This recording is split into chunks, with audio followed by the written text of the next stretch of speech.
আবির চ্যাটার্জির বাবা, এইটা লোকে প্রথম তোমাকে বলে আর কি। তুমি কিভাবে দেখো এটা? বাছাইয়ের ক্ষেত্রে বলতে পারি বাছাই সেই করতে পারে যার কাছে অপশন আছে। হুম। আমার অপশন নেই, 20 বছর আগেও ছিল না, এখন আর নেই। আমি মনে করি অভিনয় করবার সুযোগ তারাই পাবে যাদের মধ্যে সেই গুণাবলীটা আছে এবং নিজেকে পাল্টে নেবার তৈরি করবার মতন মানসিকতা আছে।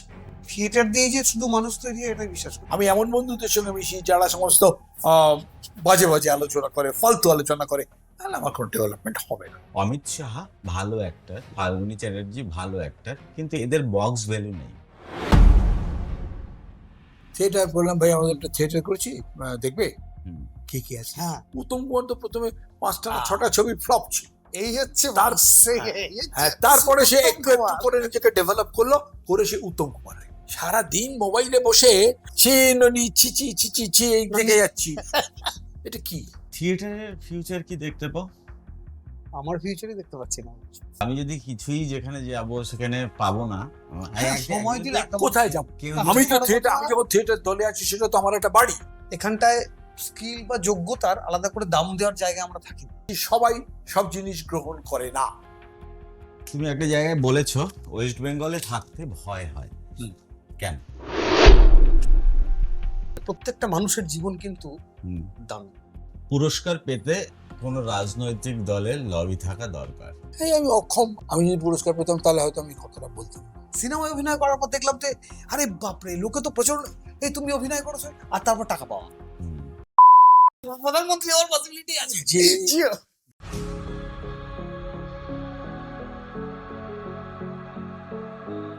কেমন আছো সবাই? দুজনকে বলছি, কেমন আছো বলো তুমি? একসঙ্গে বললে জড়িয়ে যাবে, আমি আগে বলি। আচ্ছা তুমি বলো আগে। ভালো আছি, তুমি এবং এখানে এসে আরো ভালো লাগছে। তুমি আছি আর কি। তোমাকে প্রথম যে কোশ্চেনটা আমি করবো ঠিক করেছি, সেটা হচ্ছে কি যে আবির চ্যাটার্জির বাবা, এইটা লোকে প্রথম তোমাকে জিজ্ঞেস মানে বলে আর কি। হ্যাঁ। সেইটা তুমি কিভাবে দেখো এটাকে? এখন অভ্যেস হয়ে গেছে, এখন বুঝে গেছি যে আমার পরিচয়টা প্রায় মুছতে চলেছে, এখন ওই ছেলের পরিচয় আমাকে পরিচিত হতে হয়। যেমন এখানেও হলো আর কি, আমি যখন দাদাগাড়িতে গেছি সেখানেও আমাকে এই প্রশ্নটাই বারবার করেছে। আমার ওই সব প্রশ্নগুলো আবির কেন্দ্রিক কেন? তাহলে আবিরকেই রাখুন, আমাকে রাখছেন কেন? এইটা ভালো লাগার খারাপ লাগার এই এই মাঝখানের রাস্তা। না, এটা ভালো লাগা খারাপ লাগার কোনো বিষয় নেই। ছেলের নামে পরিচিত হতে খারাপ কি আছে? কিন্তু অস্বস্তি হয় অনেক সময় যে আমি যখন কোথাও আমাকে কেউ ডাকে, আমন্ত্রণ করে কোনো অনুষ্ঠানে, আমি দর্শকদেরই জিজ্ঞেস করি আপনারা কেন আমাকে চেয়েছেন, আমার জন্য না আমার ছেলের জন্য? যদি আমার ছেলের জন্য আমার আপত্তি নেই, কিন্তু আমাকে জেনে নিতে হবে, সত্যটা জেনে তবে আমি দাঁড়াবো। হুম। তো এখানে একটা জিনিস দেখা যাচ্ছে, থিয়েটারটা, আমি যদি থিয়েটার অ্যাসপেক্ট থেকে কোশ্চেনটা করি, সেটা হচ্ছে থিয়েটারে বেশিরভাগ দলগুলো শহর এবং কলকাতার একজন লোক ওরিয়েন্টেড হয়, একজন লোক সে দিয়ে থিয়েটার দলটা, এবং সেখানে কিছু লোক এসে জোরে।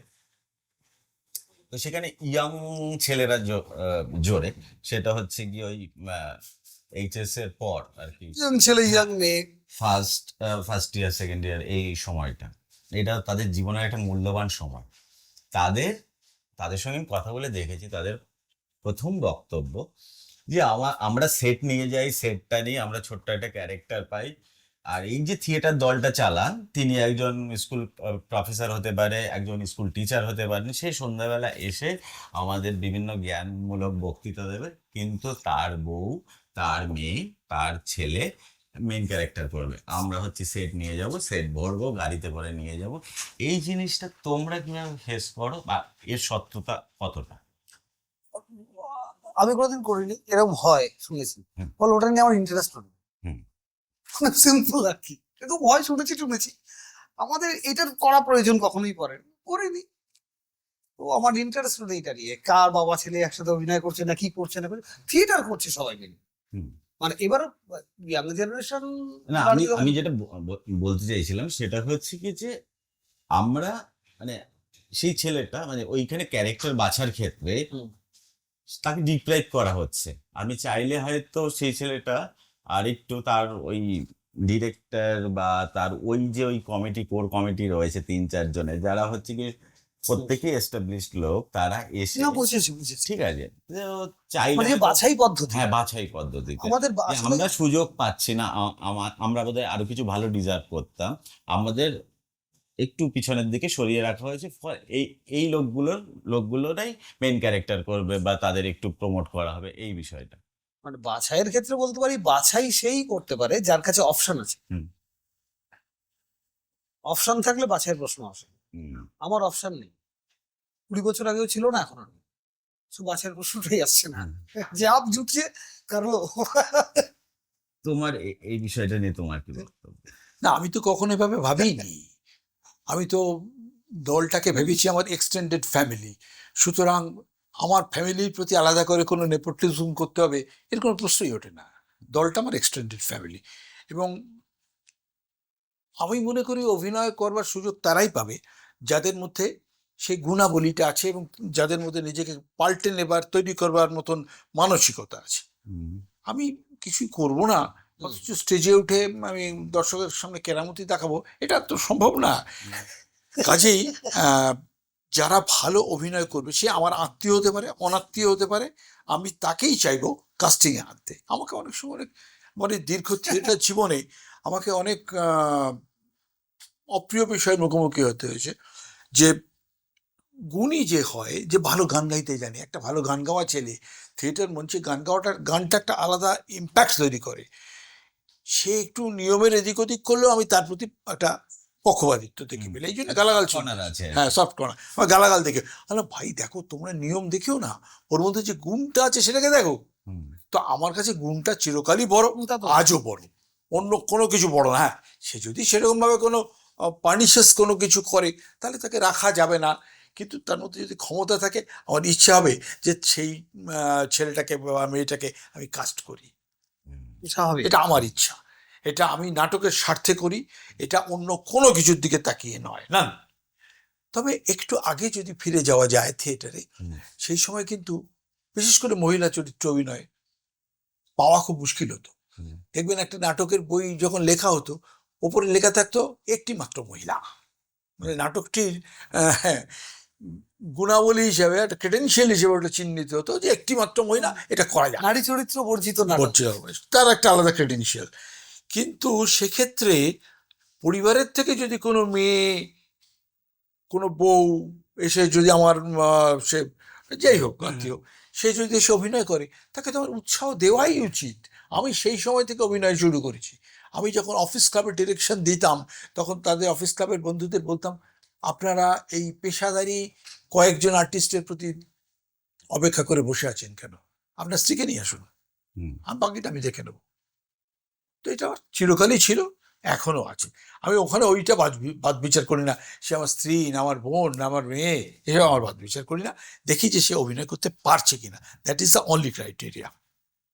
আজ থেকে 10 বছর আগে থিয়েটারে অভিনয় করতে যারা আসতেন বা আসার যে সাপ্লাই চেইনটা যেটা ছিল, সে আজকের দিনে কি সেইটা কতটা আছে, সেটা কি পার্থক্য হয়েছে 10 বছর পুরো আগের 10 বছর থেকে এখন, মানে আসার সংখ্যা বেড়েছে কমেছে, কিভাবে জিনিসটা ওয়ার্ক করছে?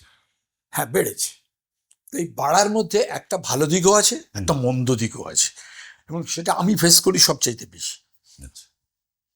আমার কাছে যারা অভিনয় করতে আসেন, আমি বলি, কি জন্য এসছো, থিয়েটার করবে তো? হুম। হ্যাঁ। তারপর একটু তারপর কি, বুঝতে পেরেছি, ঠিক আছে। তো এটার মধ্যে কোনো দোষ দিচ্ছি না আমি, হুম।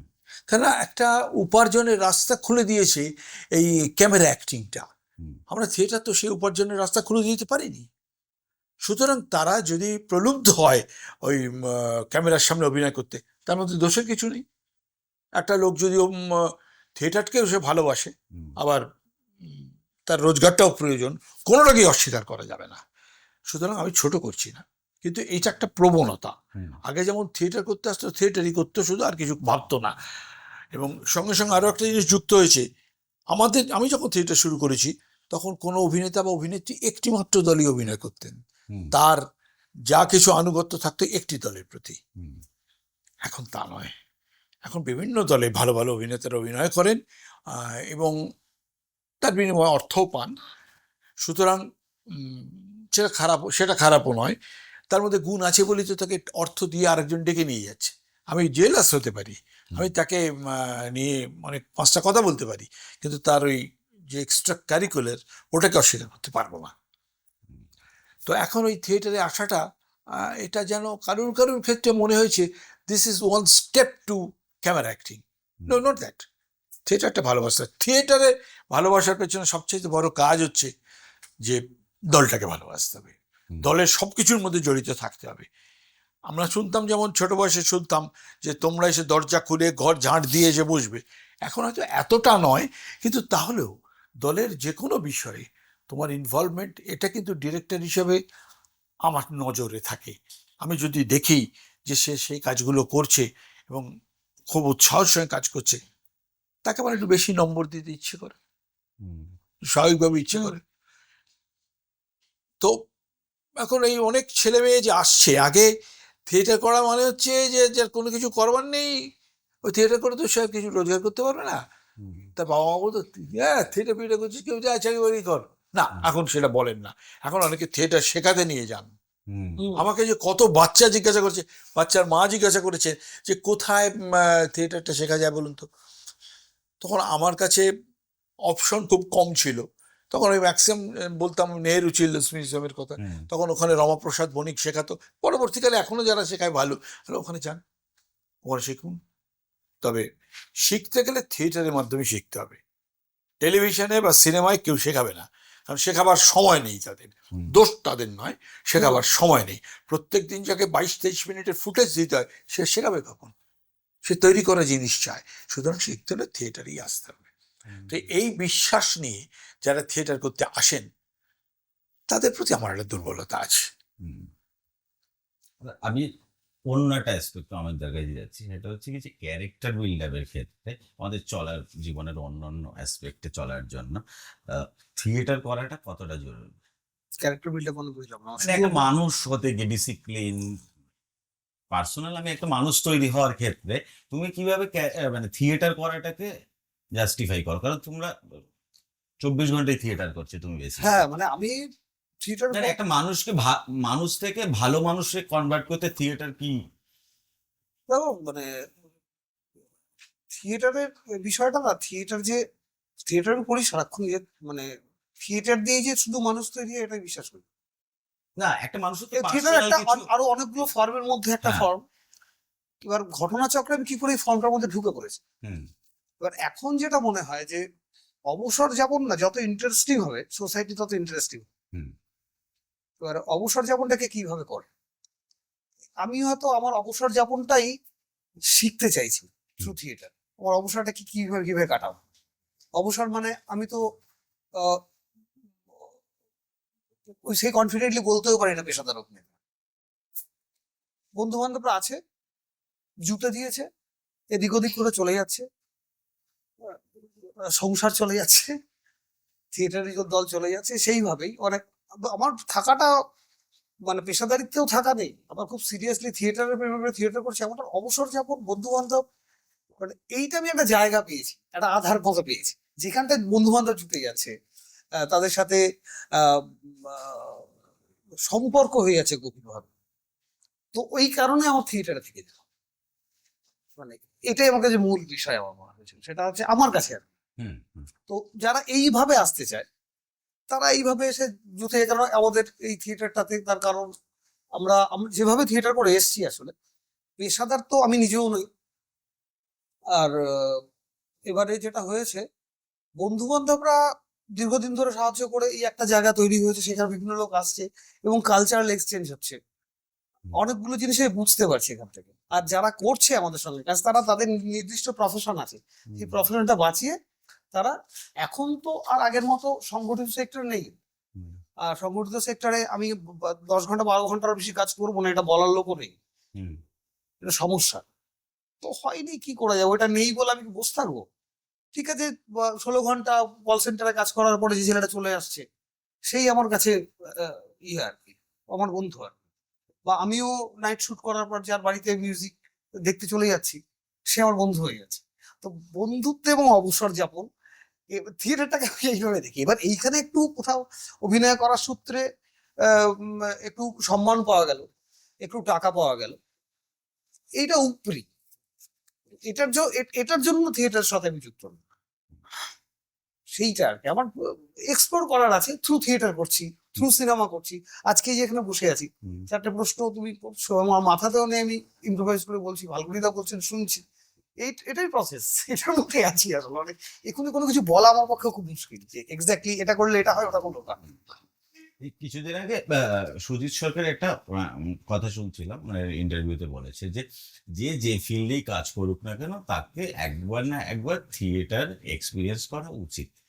তাহলে জীবনে অনেক কিছু অ্যাড অন হতে পারে, মূল্যবোধ, হুম। ডিসিপ্লিন। আমি সেটাই জানতে চাইছিলাম, সেটা কিভাবে হতে পারে আর কি, মানে কেন করা উচিত? খুবই মানে গুরুত্বপূর্ণ কথা, এটা আমি খুঁজছি, আমি এটা বলবার মতো জায়গা নেই, তবু কথা প্রসঙ্গে বলে রাখছি। হুম। মানে এটা অনুভূতি বলছি, এটা কোনো হুম। কোট কোট কোনো সাজেশন বা এটা কিছু না। আসলে তো ফাইনালি তো অর্গানাইজেশন। হুম। এবারে অর্গানাইজেশন মানে অনেকগুলো লোক, এবং সেখানে অনেকগুলো ইন্ডিভিজুয়াল, হুম। অনেকগুলো লোককে নিয়ে একটা প্রোডাক্ট প্রোডাক্ট বলে ফেললাম আর কি, মানে হুম। মনে করে আলটিমেট প্রোডাক্ট। আলটিমেট প্রোডাক্ট কিনে আমি কনফিউজ, ওকে। আমি বলতে পারবো না। আমি এখনকার তালে প্রোডাক্ট বলে ফেলেছি, এবং হুম, হুম। সরিও বলতে পারবো। এবারে একটা জিনিস হয়, এবারে লিডারশিপটা কিরকম, যে আমরা এখানে কাজ করবো একসাথে, হুম। আমি ভাবলাম, হুম। এবার সবাই জুতে গেল, হুম। এবার জুতে গিয়ে আমি কারো কথা কোনো কথা শুনছি না, হুম। আমি নিজের তালেই করছি। হুম। এটা একটা প্রসেস। হুম। আর একটা প্রসেস হচ্ছে আমি ভেবেছি এটা, হুম। আচ্ছা কি কি কি ইনপুটস আসতে পারে। হুম। But এটা আসা তখনই সম্ভব হুম। যখন টোটালিটিতে কথা হবে। হুম। যে হয় না যে ওই যে যেটা বলছিলেন যে হুম। As a whole theatre, total theatre, মানে আমার আমার অডিয়েন্স কারা, হুম। আর তাহলে আমার টেক্সট বাছাই সেটার উপর নির্ভর করবে, হুম। সেই অডিয়েন্সের টেস্ট কি, তাহলে আমার ফর্মটা সেটা নির্বাচন করবো। হুম। এর তো আমার জানা নেই। এইটা তো যে ইয়াং ছেলেটা আসছে, সে আমাকে লিড দিয়ে দিচ্ছে, ইয়াং মেয়েটা আসছে, না তুমি এটা বুঝতে পারছো না, আমার বয়স হয়ে গেছে, এটা দেখো। হুম। এবং তখন দুটো রেফারেন্স আমার চোখের সামনে দিয়ে গেলো, বা এই যে বিষয়টা হতে থাকে, এই যে অর্গানাইজেশনের কারণে, হুম। এইটা তো মানে অর্গানাইজেশন এবং ব্যক্তি দুটো দান্দিক ভাবে চেঞ্জ হতে থাকে। এটা ডায়ালেকট্রিক্যাল প্রসেস থাকে, যে আমি স্যাক্রিফাইস করি ইয়ের জন্য, হুম। আমার জন্য আরো স্যাক্রিফাইস করছি। মানে এগুলো, এই ওয়ার্ডগুলো বললে বুঝতে সুবিধা হয় আর কি। হুম। মানে এটা চট করে বোঝার বিষয় নয়। হুম। মানে অনেকগুলো মানুষ একসাথে থাকে এবং চেঞ্জ হতে থাকে। হুম। তো সেই চেঞ্জটা নিয়েই আছে। যে কোনো বলছিলাম যে অবসরটা খুব ইন্টারেস্টিং আমার কাছে, অবসরটা কিভাবে যাপন করি। অবসর বিভিন্ন রকম ভাবে যাপন করি, যত রকম অপশন আছে সব অপশন ট্রাভেল করি, মানে যেগুলো পাই আর কি করতে আর কি। হুম। মানে পয়সার জন্য আটকায় না যেগুলো, সেইভাবেই আর কি। আমি অমিত দাকে যে কোশ্চেনটা করেছিলাম, সেটা তোমাকে করছি। সেটা হচ্ছে কি, মানুষের ক্যারেক্টার বিল্ড আপের জন্য থিয়েটারটা কিভাবে হেল্প করে? শুধু থিয়েটার নয়, হুম।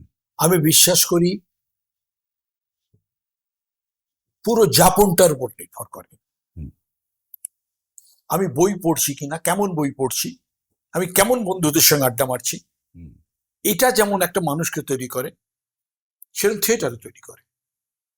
থিয়েটারে যখন আমরা একটা চরিত্র নিয়ে আলোচনা করি, সেখানে কিন্তু যে করছে অভিনয় শুধু সে নয়, সেখানে ঘরে 20টা ছেলে মেয়ে বসে আছে। হুম। সেখানে যে তর্ক বিতর্ক, কেন এই কথাটা বলবে, এই নিয়ে তুমুল তর্ক বিতর্ক, এর মধ্য দিয়ে, এই প্রসেসিং এর মধ্য দিয়ে সে প্রশ্ন করতে শেখে। হুম। অভিনেতা যদি প্রশ্ন করতে না জানে, তাহলে কিন্তু তার ভেতর থেকে সে উত্তরটাকে বার করতে পারবে না। যা বলছে তাই করছে, এই যে পাপেট নয়, হুম। This is a kind of creation. So creation তখনই হবে যখন সে নিজের ক্ষমতা বুঝে প্রশ্ন করতে পারবে এবং সেইভাবে নিজেকে পোর্ট্রে করতে পারবে। হুম। সো থিয়েটার করাটা অত্যন্ত জরুরি। এই লম্বা ডিসকাশনটার এটা একটা অন্যতম গুরুত্বপূর্ণ জায়গা বলে আমি মনে করি। হুম। এবং আমাদের একটা বই দিতে আছে, কিরকম যারা থিয়েটারে অভিনয় করে তারা সিনেমাকে মানে ফালতু, সিনেমাকে ব্যাপার না, থিয়েটারটা হচ্ছে আসল কালচার। No, not that. আবার সিনেমার লোকেরা মনে করে থিয়েটার ফালতু, পয়সা পায় না, ফালতু ঘুরে বেড়ায়, আমাদের এখানে সিনেমা। এমনও কথা শুনতে হয়, যে কোনো একটা বেছে নিন, হয় থিয়েটার করুন নয় সিনেমা করুন। হুম। আমি বলছি দুটোই করুন, থিয়েটার করবো, সিনেমা। হুম। এবং যারা সিনেমা করে তাদেরকে বলি যে না, থিয়েটারের লোকদের ছোট করো না, they are the supply line of your actors. হুম। তুমি যে অভিনেতাগুলোকে পাচ্ছ, তারা কিন্তু তৈরি হয়ে আসছে ওই ল্যাবরেটরিতে, থিয়েটারের ল্যাবরেটরিতে তারা তৈরি হচ্ছে। ওখানে তারা মাথার ঘাম পায়ে ফেলে তারা তৈরি করে মানুষগুলোকে, অভিনেতাগুলোকে। হুম, তারপর তুমি সেই রেডিমেড মালটাকে তুমি বেশি পয়সা দিয়ে কিনে নিয়ে আসছো। হুম, এই সুতরাং এটা ভীষণ প্রয়োজন, থিয়েটার করা অত্যন্ত প্রয়োজন। যে যত্ন নিয়ে হুম, থিয়েটারের ডিরেক্টর এবং সহ শিল্পীরা তারা একটা চরিত্রকে নির্মাণ করে, হুম, সেটা হয় না। আমি তো ইনফ্যাক্ট আমি বলছি, আমি দীর্ঘদিন কাজ করছি এই ক্যামেরার সামনে। No, no guidance. হুম, কেউ আমাদের, আমি কোনো গাইডেন্স আমি ওখান থেকে আলাদা করে পাইনি। আমি থিয়েটার থেকে শিখে শিখে যেটুকু শিখেছি সেটাকে অ্যাপ্লাই করবার চেষ্টা করছি। হুম, মিলে গেছে। না মিললে হয়তো বলতো যে না, আপনার এই জায়গাটা এটা হচ্ছে না, একটা একটু এরকম করে করুন, এই পর্যন্ত। হুম, কিন্তু আদারওয়াইজ তাও আমাকে একটা নতুন অভিনেতাকে সে সময়টুকু সুযোগটুকু তারা দিতে পারবে না, দেবে না মানে দিতে পারবে না। হুম, তাদের হাতে সেই সুযোগটা নেই, সময়ের সুযোগটা নেই। ফলত তুমি তৈরি হয়ে যাও, আর তৈরি হতে গেলে থিয়েটার হচ্ছে সবচেয়ে বড় জায়গা যেখানে তুমি নিজেকে তৈরি করে নিতে পারবে। হুম, তোমার 1000টা প্রশ্ন নিজেকে একদমই তাই। তৈরি করো, এবং 1000টা প্রশ্ন তুমি ডিরেক্টরকে জিজ্ঞেস করো, ডিরেক্টর তার উত্তর দেবে, তুমি তার থেকে হুম, এনরিচ হবে। হুম। আরেকটা জিনিস যেটা আমি দেখতে পাচ্ছি, তোমরা দুজনেই থিয়েটারটা করছো, প্যারালালি ওয়েব সিরিজ, সিনেমার কিছু কাজগুলো করছো। এই দুটোর মধ্যে, এই দুটোর অ্যাক্টিং মেথডে বেসিক কি পার্থক্য? হ্যাঁ, না চরিত্র গঠন বা নির্মাণে তো কোথাও কোনো পার্থক্য নেই, সব জায়গাতেই সব এক। হুম, এখানে কিছু টেকনিক্যাল ব্যাপার আছে, থিয়েটারেও আছে টেকনিক্যাল ব্যাপার। আমি যখন অভিনয় করছি, আমার সহ অভিনেতার লাইটটা কেটে যদি দাঁড়াই, হুম, তাহলে তো আমার অভিনয়টা অভিনয় হলো না, তো গন্ডগোল হয়ে গেল। হুম, আমি যখন অভিনয় করছি, আমাকে সবসময় মুখের মধ্যে আমি কিচ্ছু জানি না, আমি সব জানি। হুম, দীর্ঘ 3 মাস 6 মাস 8 মাস রিহার্সাল করে করে আমার সব জানা হয়ে গেছে, কিন্তু আমাকে মুখের মধ্যে এমন একটা ভাব ধরে রাখতে হয়, আমি কিচ্ছু জানি না, এক্ষুনি ঘটবে সেই মতো আমি নিজেকে রিয়াক্ট করছি। হুম, সো এটা একটা পদ্ধতি, ওখানেও ঠিক তাই। ওর সঙ্গে আবার অ্যাডেড কিছু ব্যাপার আছে। যখন হুম, ক্যামেরার সামনে অ্যাক্টিং করি, তখন সেই অ্যাডেড ব্যাপারটা হচ্ছে ক্যামেরার লেন্স চিনতে হবে, হুম, জানতে হবে, এবং সেই বুঝে যেটা তোমাকে ক্লোজ শটে নিচ্ছে, সেখানে তোমার একটু নড়াচড়াই অনেক বড় হয়ে যাবে। হুম, আবার যেটা লং শটে নিচ্ছে, তুমি খুব ছোট্ট করে কোনো রিয়াকশন দিচ্ছ, কেউ ধরতে পারবে না। হুম, থিয়েটারে এই সমস্যাটা নেই, যেহেতু থিয়েটারে ফোর্থ ওয়ালটা ফিক্স আছে, হুম, সেখানে নড়ে না। কিন্তু সিনেমায় ফোর্থ ওয়াল কন্টিনিউয়াসলি বিং চেঞ্জ, কন্টিনিউয়াস। এই লং ডিস্টেন্সে চলে গেল, এই ক্লোজ ডিস্টেন্সে চলে গেল, একটা চোখের পাতা পড়লো, সেখানে ক্যামেরায় দরকার পড়ে। হুম, এইগুলো জানতে হবে, শিখতে হবে। তো এইগুলো প্রতিদিন কাজের মধ্যে যদি তোমার যদি শিক্ষার্থীর মন থাকে, তাহলে তুমি নিশ্চয়ই শিখতে পারবে। হুম, কাজে সব জায়গাতেই শেখার বিষয়, থিয়েটারেও শেখার বিষয় আছে, সিনেমা ক্যামেরা অ্যাক্টিংয়েও শেখার বিষয় আছে। সব শেখা, একটা শিখলে আর একটা শেখা হয়ে গেল, নট দ্যাট একটা শিখলে আর একটার ব্যাপারে খানিকটা সাহায্য পাওয়া যাচ্ছে। হুম, হুম, এই আর কি, দ্যাট মাছ, এর বেশি কিছু বলবো না। তবে চরিত্র শেখাটা কিন্তু শুরু হয়ে যায় আমরা যখন বই পড়তে শুরু করি তখন। হুম, আমি কেমন বন্ধুদের সঙ্গে মিশছি তখন। আমি এমন বন্ধুদের সঙ্গে মিশি যারা সমস্ত বাজে বাজে আলোচনা করে, ফালতু আলোচনা করে, তাহলে আমার কোনো ডেভেলপমেন্ট হবে না। হুম, আমি আমার জীবনের অভিজ্ঞতা দিয়ে এটা বুঝেছি। হুম, আবার যদি ভালো বন্ধু, ভালো আহ, সম্পর্কের মধ্যে থাকি, অনেক কিছু শেখা হয়ে যাবে। হুম, এবং তাদের সঙ্গে পাল্লা দিতে গিয়ে আমাকে অনেক কিছু শিখতে হবে। যারা কিন্তু জানে না, তাদের সঙ্গে পাল্লা দেওয়ার কি আছে, হুম, পাল্লা দেওয়ার কোনো বিষয় নেই। আর বইটা তো একটা দারুণ ব্যাপার। হুম, আমাদের প্রশ্নটা করা হয়েছিল যে উপন্যাস আর নাটক পার্থক্যটা কি। হুম, উত্তরটা পেয়েছিলাম, এবং খুব পরিষ্কার উত্তর।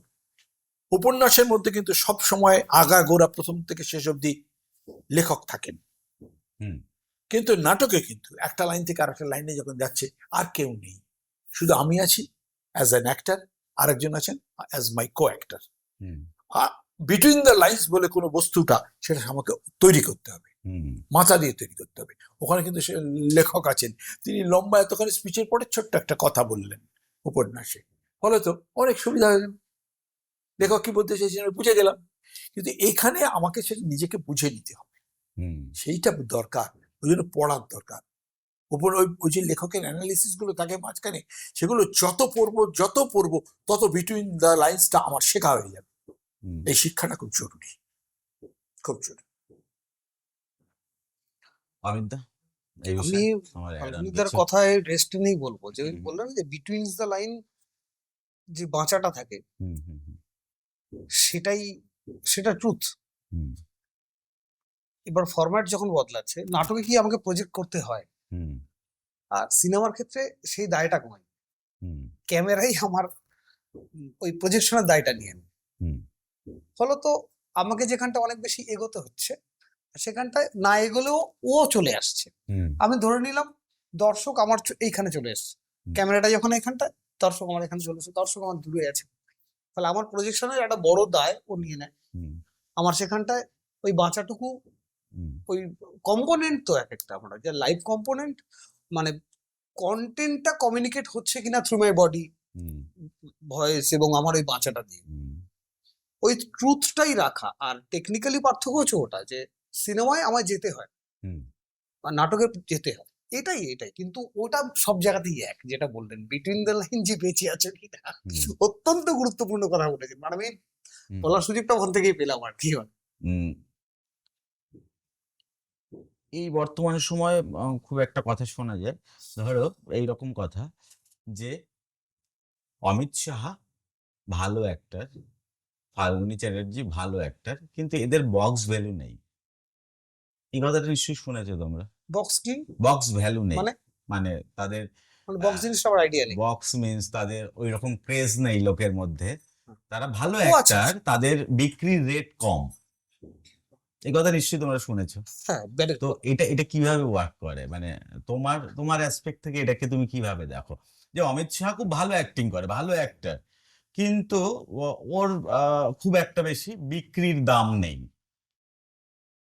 এটা কিভাবে ওয়ার্ক করে এবং কেন করে, মানে এটা এখানটায়, মানে বাংলাতে এটা বেশি শোনা যায় আর কি। আচ্ছা, আমার এটা নিয়ে কোনো আইডিয়া নেই, মানে বক্স ফক্স ব্যাপারটা আমি ঠিক হ্যাঁ, আমাকে ক্লিয়ার না। ধরো আমি তোমার একটা ছবি যার দিয়ে যখন অ্যাক্টর লাগে, মানে আমি হ্যাঁ এই প্রসঙ্গে বলছি আর হুম কি। হুম বলছিলেন যে হুম বললো যে থিয়েটারের লোক, সিনেমার লোক আলাদা। হ্যাঁ হ্যাঁ যখন বলছি আর সিদ্ধান্ত নাও, হ্যাঁ আমাকে রিসেন্ট একটা সিদ্ধান্তের মুখোমুখি হতে হয়েছে। বলছি তাহলে একটা পার্ট করার ছিল, তো আমার রিহার্সাল, শো না রিহার্সাল, খুব হুম শো এর আগে 5টা 7টা রিহার্সাল করে জানি।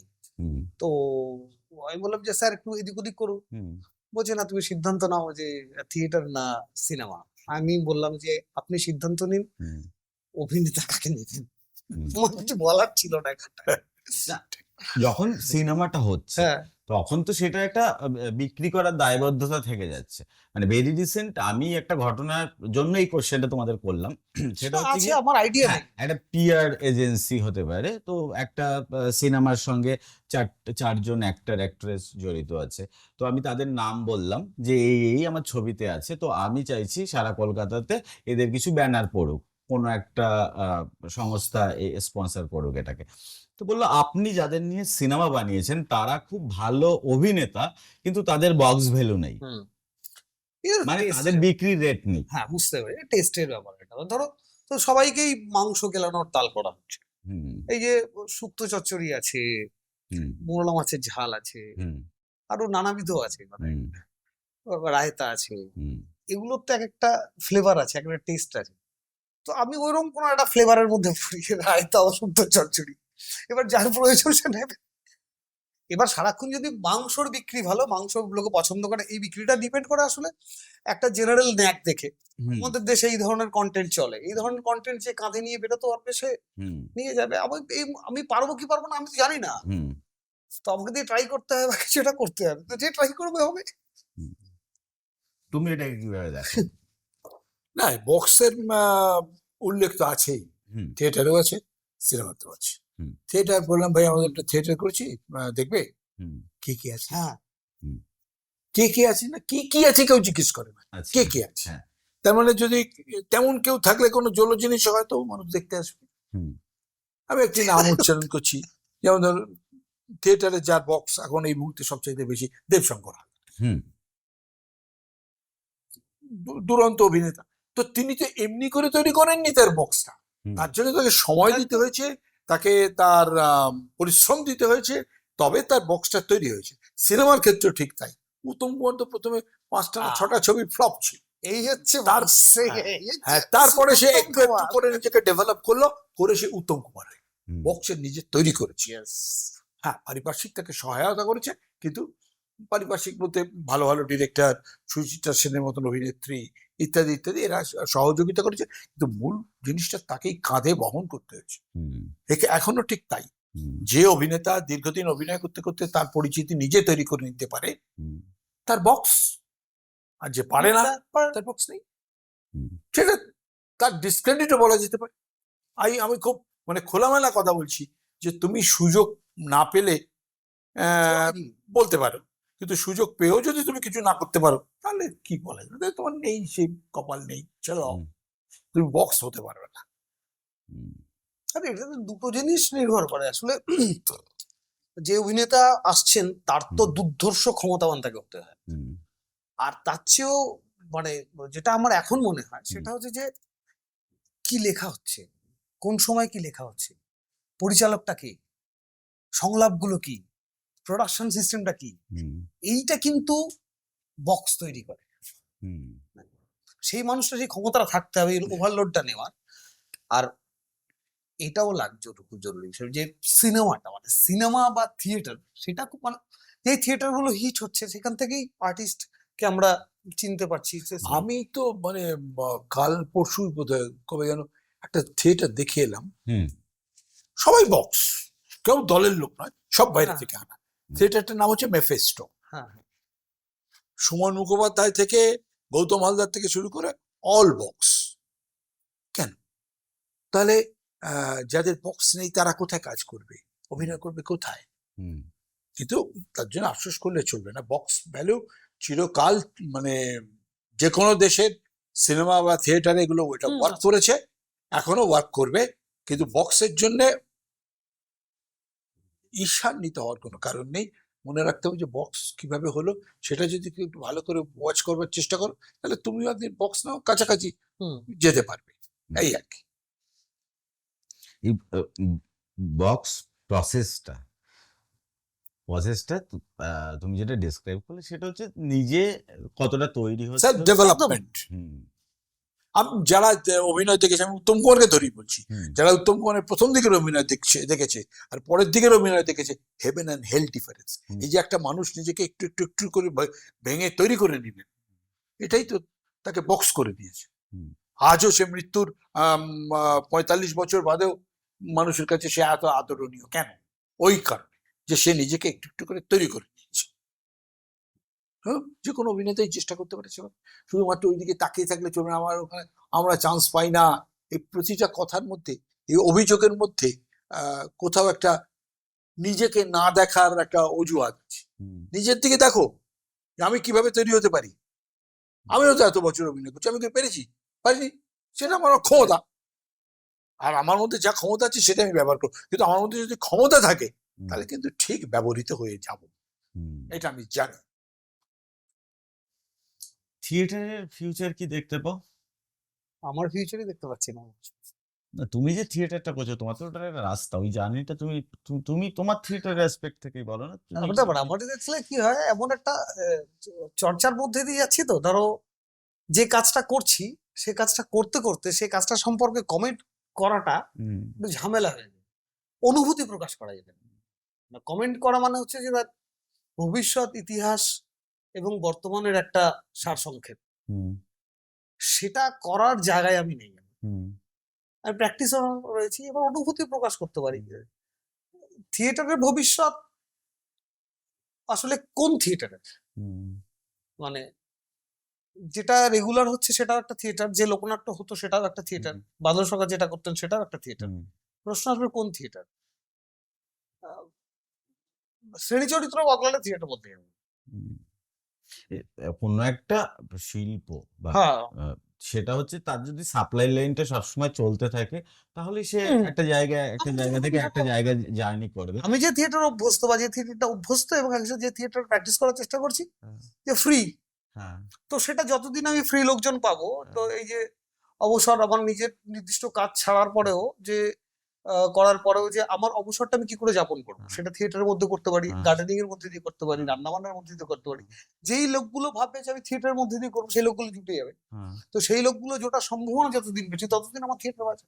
না, আমি আরেকটা জায়গা যদি একটু হুম। অন্যভাবে দেখি, সেটা হচ্ছে কি যে ধরো ইয়াং ব্লাড তো লাগবে এই যে জার্নিটাকে চালিয়ে যেতে, এই রাস্তাটা অতিক্রম করতে। তো সে যদি ধরেই নেয় যে এখান থেকে টাকা আসবে না, তার সংসার চলবে না। শুধুমাত্র অবসর যাপন দিয়ে তো একটা জিনিসের না না খুব সবাই বেশি বেশি দূর যেতে পারে না, যেতে পারবে না, না? পারে। তো হচ্ছে গিয়ে যে এই প্রসেসটা তো কোথাও একটা নিশ্চয়ই আমার মনে হয় ভুল ছিল, যে থিয়েটার দলের অ্যাক্টররা বা অ্যাক্ট্রেসরা পয়সা পাবে না, কিন্তু একজন মেকআপ ম্যান গেলে তার জন্য 500 টাকা, একজন লাইট যে লাইট করবে তার জন্য 500 টাকা রাখা আছে, যে গাড়িটায় যাবে তার গাড়িটার ফুল ভাড়া, কিন্তু যে অ্যাক্টিং করবে তার জন্য পয়সা নেই। এই প্রসেসটা তো কোথাও থেকে একটা ভুল হয়েছে, না? তাহলে মেকআপ ম্যান যদি পয়সা পায়, তাহলে তো পয়সাটা একজন বাট একটা হ্যাঁ, একটা ছেলেরও পাওয়া উচিত ঠিক ছিল। কবে কিভাবে কিসের উপর ডিপেন্ড করেছে আমার পক্ষে বলা মুশকিল আছে। হ্যাঁ, এটা ওর পক্ষে আমি বলতে আমার পারি। পক্ষে বলা মুশকিল। আসলে থিয়েটার আগে যারা করতে আসতো হ্যাঁ। তারা বেশিরভাগই ভালোবেসে করতে আসতো, হুম। প্যাশন থেকে করতে আসতো। হুম। তো আমি যখন জানি যে লোকটা নিজের স্বার্থেই এসছে, হুম। ভালোবেসে এসছে, হুম। ওকে আমি পয়সা দিতে হবে। কিন্তু ওই লোকটাকে তো পয়সা না দিলে আসবে না। হুম। দেখা যায় ওকে পয়সা দাও, ওর জন্য 200 টাকা হলেও আমার বরাদ্দ রাখতে হবে। হুম। হুম। হুম। কিন্তু অভিনেতা তো একজনের জায়গায় আরেকজন আছে, আরেকজনের জায়গায় আরেকজন আছে, হুম। সেই জন্য সেটা রাখা হচ্ছে না। হুম। হুম। কিন্তু ভালো অভিনেতাকে পাশাপাশি পয়সা দেওয়া হচ্ছে, এটাও ঠিক। একজন পেশাদার অভিনেতাকে মাথায় রেখে কি 2জন কি 3জনকে রেখে বাদ বাকিরা পয়সা পাচ্ছেন না, এটা হতে পারে, এটা হচ্ছে। হুম হুম। এই যে অবিচার, হুম। এটা একটা আহ, চিরকালীন ব্যবস্থা, হুম। বহুকাল ধরে এটা হয়ে আসছে। হুম। ওর মধ্য থেকেই কিন্তু যারা সাকসেস নেবার তারা বেরিয়ে যায়, হুম। তারা ঠিক হুম। রাস্তা খুঁজে বার করে নেয়। এবং আবার তাদের মতন সেই অভিনেতারা যখন নিজেকে সেলেবল করে তুলতে পারে, তখন তাকে আবার ফিরিয়ে আনা হয়, টাকা দিয়েই আনা হয়। হুম। এটা থাকবে, এটা কিছু করার নেই। কেননা শুরুতে হুম। বোঝা যায় না তো যে কার মধ্যে হ্যাঁ। কতটা পোটেন্সি আছে। হুম। এবার পোটেন্সিটা যখন বেরোতে থাকবে তখন সে বিক্রি হবে, হতে বাধ্য। মানে স্কিল, যাকে বলা থাকবে। স্কিলটা যদি যতক্ষণ না বেরোচ্ছে হুম। ততক্ষণ পর্যন্ত তার সে পয়সা টাকা দেওয়াটা আমার মনে হয় না খুব স্বাভাবিক কথা। হ্যাঁ, দুটোই তো পরিপূরক সম্পূরক। এরকম যে আমি যদি কিছুই যেখানে যাবো সেখানে পাবো না, হ্যাঁ, সময় দিলে একটা কোথায় যাবো? কেউ না, আমি তো বড় থিয়েটার, কথা- আমি যখন থিয়েটার দলে আছি সেটা তো আমার একটা বাড়ি, হ্যাঁ। সেটা তো আমি তৈরি করি। হ্যাঁ। তা আমাকে কে পয়সা দেবে? হ্যাঁ। আমি যখন আমরা 15টা ছেলে মিলে মেয়ে মিলে একটা দল তৈরি করছি, হ্যাঁ। তা আমাকে কে পয়সা দেবে? ওই 15 জনের মধ্যে পয়সা দিতে হবে। হুম। তো আমরা তো তৈরি করেছি, আমরা কেন হুম। তাকে পয়সা দেবো? এটা কিন্তু যখন লাইট ম্যান আসছে কি হুম। মেকআপ ম্যান আসছে, সেটা বাইরের লোক, হুম। তাকে পয়সা না দিলে সে আসবে না। হুম। তুমি তো ভালোবেসে এসছিলে ভাই, আমরা সব এক যাত্রায় পৃথক ফল কেন হবে? তাহলে তোমাকে দিলে প্রত্যেককে দিত। হুম। এমনকি সবচেয়ে বড় সমস্যা হয় যেটা, একটা দলে হয়তো 20টা মেম্বার আছে, হুম। যে নাটকটা অভিনয় হচ্ছে তাতে হয়তো 8টা ক্যারেক্টার আছে, হুম। তাহলে কি 20 জনের টাকা পেতে পারে, হুম। অথবা 8 জন পেতে পারে। কাকে দেবো কাকে দেবো না তো হুম। নিজেদের ব্যাপার, নিজেদের দিচ্ছি না। ওটা ফান্ড তৈরি হচ্ছে, ফান্ড হুম। আমরা আরো থিয়েটার যাতে করতে পারি, বেশি করে করতে পারি, সেই জন্য। হুম। মানে আমাদের সিস্টেম বললে একটু বুঝতে সুবিধা হবে। হুম। ধরো আমরা একটা শো করলাম, হুম। এই তারিণীর শো করলো, তারিণী মাঝি এখন করছে, তারিণীর শো করতে গিয়ে আমাদের 15 জনের টিম, হুম। সে আমরা 25,000 টাকা পেলাম। হুম। 25,000 টাকা পাওয়ার পরে তারিণীর 15 জন, এবং তারিণী যখন তৈরি হচ্ছে তখন দেখা গেল যে তখনও 15 জন ছিল। এবার এই শোতে 13 জন আছে, আগের শো নতুন 2জন ঢুকলো, হুম। হুম। আগে 2জন করতে পারলো না। হুম। যেহেতু পেশাদার সম্পর্ক আমাদের নেই, আমাদের যেটা খেয়াল রাখতে হয় যে আমরা যে পেমেন্টটা যখন করি, হুম। যখন জোটে পেমেন্ট আর কি, হুম। হুম। তখন বিষয়টা পেমেন্টটা কিন্তু গোটা টিম জুড়ে হয়, কে হুম। পারফর্ম করলো কে পারফর্ম করলো না। হুম। না হলে আমি যে সিস্টেমটাই চলি ওই সিস্টেম চালাতে পারবো। হুম। এখানটায় স্কিল বা যোগ্যতার আলাদা করে দাম দেওয়ার জায়গায় আমরা থাকি না। হুম। তো ফলত ওই শেয়ারিংটা আমাদেরকে করে নিতে হবে। এই প্রসেসটা আমরা নতুন করছি এমনটা নয়, এটা হয়তো স্টেপটা নতুন, হুম। কিন্তু এর ইঙ্গিত আমাদের সিনিয়ররাই করেছে, সেখান থেকেই শেখা। তো আমি ওটা হলুদ রঙের ছিল, আমি তার মধ্যে সবুজ রং লাগিয়ে দিই। থিয়েটার দেখতে লোক কি আগের মতো আসছে, না আগের থেকে কমছে, না বাড়ছে? থিয়েটার চিরকালই মাইনরিটি কালচার, হুম। থিয়েটার তারাই দেখে যাদের মধ্যে শিক্ষা দীক্ষা আছে, শুধু এন্টারটেনমেন্ট নয়। কিন্তু থিয়েটারের মূল কাজ যেটা, সেটা হচ্ছে প্রশ্ন তুলে দেওয়া মানুষের মনে, সমাজ ব্যবস্থা সম্পর্কে কোনো স্ট্রেট তার সামনে চ্যালেঞ্জ ছুড়ে দেওয়া। তো এটা তো সবার কাছে শুধু এন্টারটেনমেন্টের বিষয় না, কারুর কাছে হয়তো ওটাই এন্টারটেনমেন্ট হতে পারে, কিন্তু মূলত এন্টারটেনমেন্ট বলতে যা বোঝায় সাধারণ মোটা দাগে, তাতে এটা নয়। কিছু লোকের সঙ্গে কথা বলে আমি এটা বুঝেছি তাদের বক্তব্য, মানে যখন আসে cinema acting versus theatre acting, তখন কিছু লোকের বক্তব্য যে থিয়েটার যারা করে তারা বড্ড ঔদ্ধত্য দেখায়, যে বাঁশের সামনে দাঁড়িয়ে কুতুব মিনার কল্পনা করে। তো সেটা কিরকম? মানে কিছু নেই, সবটাই দর্শকের উপর ছেড়ে দেওয়া। মানে আমি সেটটা বানাচ্ছি, একটা আবছা আবছা বানাচ্ছি, প্রপার বানাচ্ছি না। এইটা আমার কিছু লোকের বক্তব্য, এটা তাদের কাছে কোট আনকোট আতলেমি, যেটার জন্য কিছু দর্শক এর থেকে, থিয়েটার থেকে দর্শক কমে যাচ্ছে। এটা হচ্ছে কিছু লোকের বক্তব্য। এইরকম তো বক্তব্য থাকবে। অ্যাকচুয়ালি স্পিকিং, যদি অনেকদিন আগে ফিরে যাই, ধরো মারিচ সংবাদ নাটক। মারিচ সংবাদ নাটকে 3টে শ্রেণীর মানুষের প্রতিনিধিত্ব করেছে। মারিচ এসছে, গ্রেগরি এসছে, ঈশ্বর এসছে। ওরা জাস্ট একটা প্যাকিং বাক্সের মধ্যে একটা ঢুকিয়ে দিয়ে বেরিয়ে চলে গেছে। কারণ আমাদের বুঝতে অসুবিধা হয়নি। ওই জন্য বলছি, শিক্ষিত দর্শক সে ওইভাবেই ট্রেন্ড হয়েছে দেখতে। সেখানে একদম ওই সিনেমার মতো সমস্ত কিছু ট্রু করতে হবে এটা নয়, তো তাতেই তারা অভ্যস্ত। তার জন্য দর্শক কমে যাবে। মানে আমি তো প্রথমেই বললাম একটা জিনিস, যে যার যেমন শিক্ষা সে তো তাতেই এন্টারটেইনড হবে। পুরোপুরি সাজিয়ে দেওয়ার দরকার নেই, একটু আবার ইঙ্গিতে বুঝিয়ে দেওয়া যায় এটা কি, এটা কি। কথা বলতে বলতে একটা জায়গা থেকে সে আর একটা জায়গায় চলে যাচ্ছে। এই যে আধুনিকতা, এই আধুনিকতা সবাই গ্রহণ নাও করতে পারে, আমি দোষ দিচ্ছি না, না, একদমই তাই। তাদেরকে দেখতে বলতে সুতরাং হবে। তারা যে যদি আপনি আবার জিনিসটা নিয়ে দেখতে অবস্থা, তারা একসঙ্গে গ্রহণ করবে। Just like that. তো সেইটা কিন্তু না, সেই প্রভাবটা আছে, যেমন থিয়েটারেও আছে। ওই যে ফিল্মের যে গ্র্যান্ডার, সেই ফিল্মের গ্র্যান্ডারটা আসলে লোকে গ্র্যান্ডার দেখছে, যে গ্র্যান্ডার লোকে দেখতে আছে। তো কি করছো, গ্র্যান্ডারটাকে নিয়ে চলে আসছে। থিয়েটারের যে অরিজিনালিটি, থিয়েটারের গ্র্যান্ডার করতে পারে একটা লোক একটা অন্য টাইম স্পেসে ঢুকে গিয়ে, কেউ কোনো কথা বলছো না, ঢুকে যেতে পারে। এই যে থিয়েটারের ক্ষমতাটা, সেই ক্ষমতাটাকে এক্সপ্লোর করি আমরা, সেইটাকে এক্সপ্লোর করি। আমি সিনেমা বল, থিয়েটারের মতো। আবার সিনেমার মধ্যেও পার্থক্য আছে। হ্যাঁ, সিনেমায় তো সব সিনেমাই কি একদম সমস্ত ওই রিয়েলিটি দিয়ে হয় নাকি? অনেক বড় বড় সিনেমা যারা সিনেমা করেছেন এই রিয়েলিটির ধার ধারেননি তারা, কিন্তু তাদের সিনেমার লোক ভালো। কিন্তু সব শ্রেণীর মানুষ নয়, কোনো জিনিসই সবাই সব জিনিস গ্রহণ করে না, কখনোই করে না। তার আলাদা আলাদা কাস্টমার রয়েছে, আলাদা আলাদা গ্রহণযোগ্যতা আছে, সেইভাবেই হয়। থিয়েটারে দর্শক কমে যাচ্ছে, এটা নতুন কথা নয়, বহু পুরনো কথা। Theatre is always a minority culture. সবচেয়ে বড় কথা হচ্ছে যে থিয়েটারটা দেখতে গেলে বাইরে থেকে এসে ওই হলে ঢুকতে হবে, তবে তুমি থিয়েটারটা দেখতে পাবে। কিন্তু যখন তুমি ক্যামেরার অভিনয়টা দেখছো, এখন তো বাড়িতে বসে দেখতে পাচ্ছ, বেরোতেই হচ্ছে না, ঘরে বসে বাটন টিপে, রিমোট টিপে তুমি একটা সিনেমা দেখে ফেলবে। তা কোনটা ইজিয়ার? তুমি একটা জায়গায় বলেছো ওয়েস্ট বেঙ্গলে থাকতে ভয় হয়, কেন? এটা একটা বিশেষ পরিপ্রেক্ষিতে বলেছি, কারণ আমি সেটা মনে হয়। আমি কথাটা শেষ করি। আমি তো ওয়েস্ট বেঙ্গলে জন্মেছি, ওয়েস্ট বেঙ্গলে বড় হয়েছি এবং এখনো বেঁচে আছি ওয়েস্ট বেঙ্গলে। পুরোটা ওইভাবে বিচার করলে চলবে না, কোন পরিস্থিতিতে কোন জায়গায় দাঁড়িয়ে কথাটা বলেছি। সেই সময় একটা মানে দূরপার আন্দোলন চলছে ওই আরজিকর ঘটনার উপরে, এবং যারা রক্ষক তারাই ভক্ষক বলে সন্দেহ করা হচ্ছে। তাই এর থেকে ভয়ঙ্কর পরিস্থিতি তো আর কিছু নেই, পাওয়া যায় না। তো তারপরে তোমরা রয়ে গেছি, সুতরাং ওইটাকে একেবারে ওই লাইন হিসাবে ধরলে চলবে না। সেই সময় এটা মনে হচ্ছে ওয়েস্ট বেঙ্গলে থাকতে ভয় করে, সত্যি তো তাই।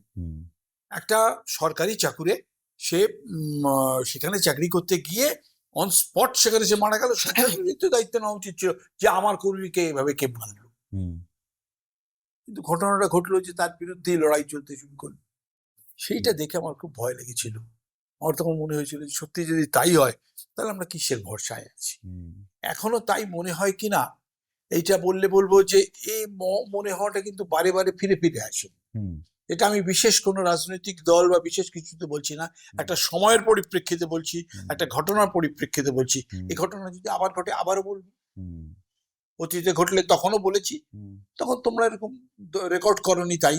হুম। কিন্তু না, আমার কাছে আরেকটা রেকর্ড আছে, সেটা হচ্ছে গিয়ে এই কম্পিউটারের বিরুদ্ধে আপনি রাস্তায় বসে প্রতিবাদ জানিয়েছিলেন। হুম, আজকের অ্যাসপেক্টে সেটাকে কিভাবে দেখেন? ভুল হয়েছিল না ঠিক ছিল? না, ওটা সেই সময় দাঁড়িয়ে ঠিক ছিল, কিন্তু পরবর্তীতে বুঝেছি যে সেটা ভুল ছিল। কেননা বিজ্ঞানকে অস্বীকার করবার কোনো জায়গা নেই।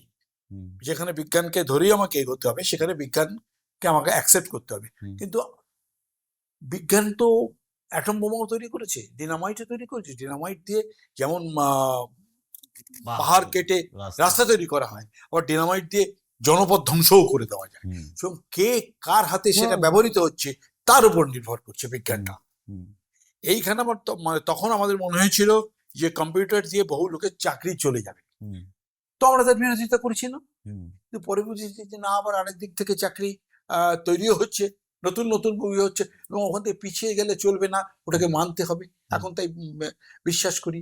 হুম, মানে আমরা তো সাধারণ মানুষ, আমরা খুব সহজেই আহ যেটা দেখতে পাই সেটাকেই বলি। হুম, অত দূরের দেখার ক্ষমতা আমাদের নেই, হুম, সত্যিই নেই, হুম, যে এটা ব্যবহার করলে পরে কি হতে পারে না হতে পারে ইত্যাদি। হুম, তো ওই কম্পিউটার সম্পর্কে তখন এই একই কথা বলবো। আজ তো কম্পিউটার ছাড়া আমাদের মানে দিনই চলবে না, হুম।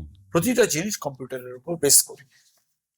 আহ, তোমার কাছে যাই, সেটা হচ্ছে গিয়ে রবীন্দ্রভারতীতে তুমি ভর্তি হয়েছিলে ড্রামা ডিপার্টমেন্টে, 2-3 মাস পর ওটা ছেড়ে দিয়েছিলে, তখন সেটা আমি কি? চাকরি করতাম, আচ্ছা। Graduation commerce graduate. হ্যাঁ। ওটা করে তারপর আমি আকাশ বাংলায় চাকরি করতাম প্রোডাকশন হুম, ডিপার্টমেন্টে। হুম, কিন্তু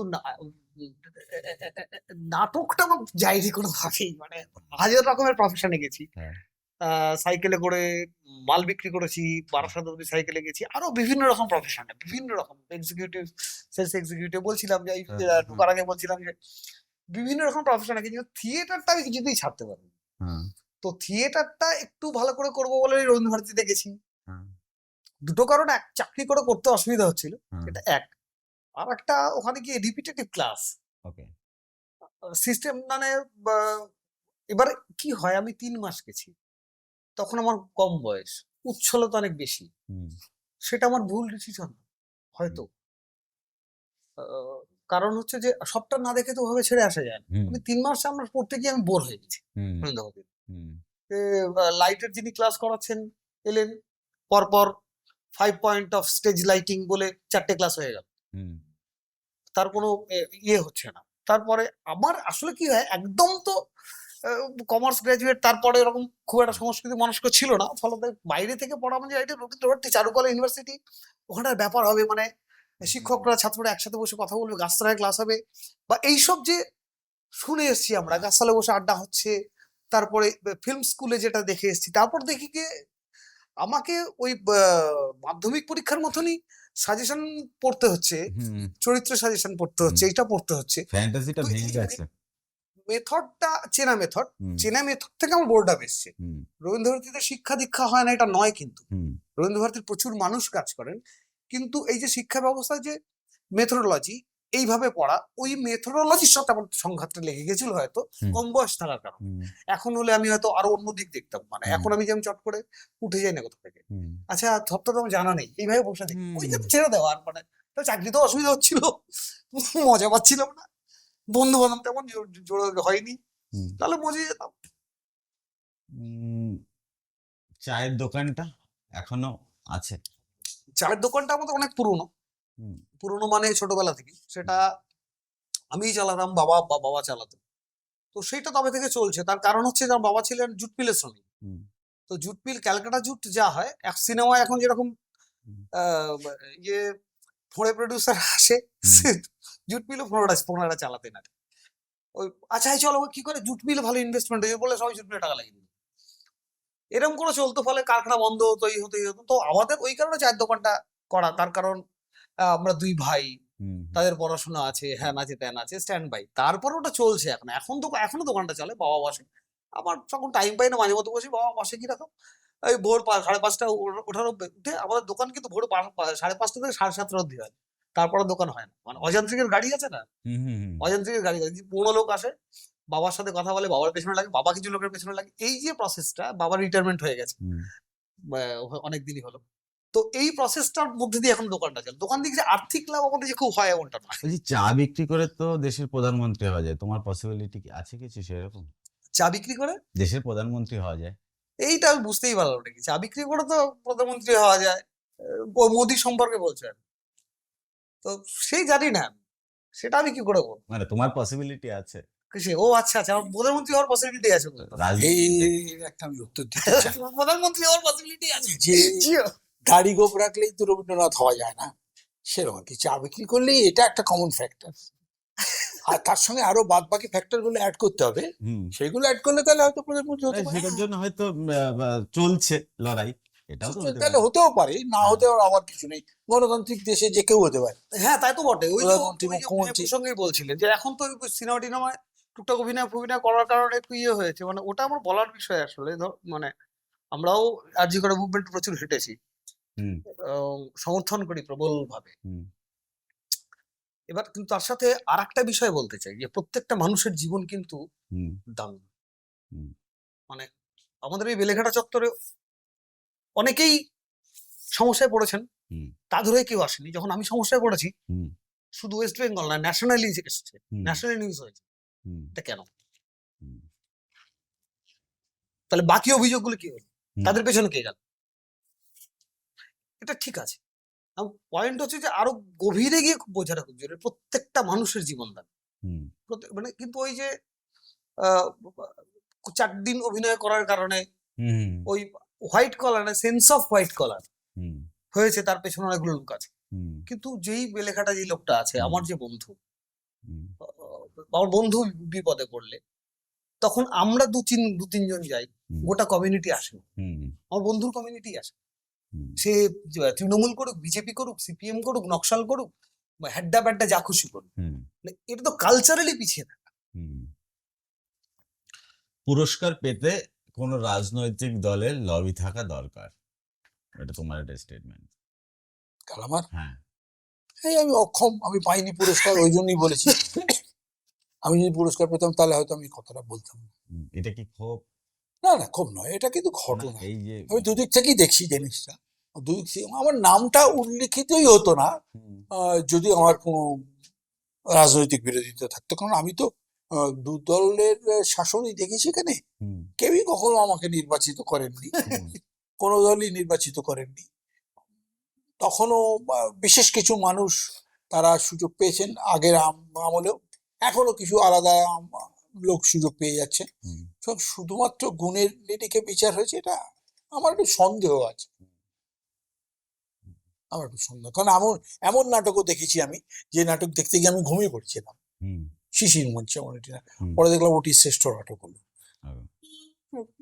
কোনো একটা আনুগত্য ছিল তার হয়তো, হুম সেই জন্য হয়েছে। হুম সেরকম এখনো তাই চলছে, হুম সেই ট্র্যাডিশন সমানে চলেছে। হুম।